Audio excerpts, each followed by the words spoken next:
Halo teman-teman, ketemu lagi bersama Emat dan Nur. Kali ini Emat dan Nur lagi di sekolah. Emat dan Nur mau belajar sama ibu guru. Iya betul, kali ini kita belajar tentang mengenal binatang ternak. Emat sama Nur tahu nggak apa aja coba contoh binatang ternak?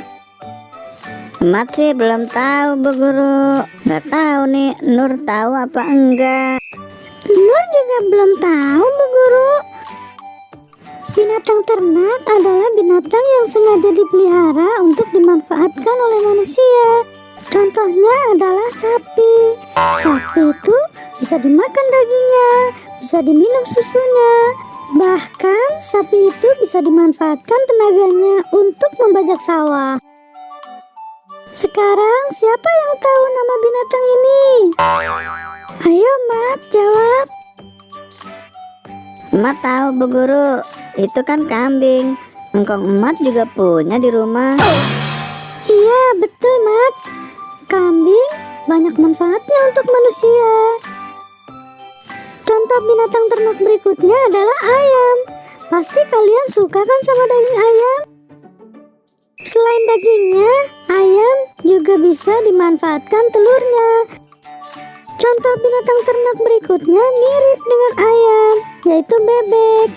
Bebek telurnya biasanya dipakai untuk membuat telur asin. Apalagi ayo sekarang binatang ternaknya. Bu Guru, kalau Pabe di rumah melihara ikan Bu Guru. Iya Nur, ikan yang biasa kita makan juga termasuk binatang ternak. Contoh ikannya adalah ikan nila, ada juga ikan emas, dan juga ikan lele. Ikan-ikan ini paling banyak dijual di pasar. Sampai sini dulu ya pelajaran kita kali ini. Kita jumpa lagi di video berikutnya dengan pelajaran yang lain. Mat, Nur, ayo pamit sama teman-teman. Iya bu guru.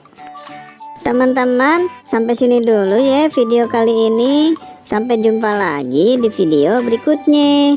Dadah.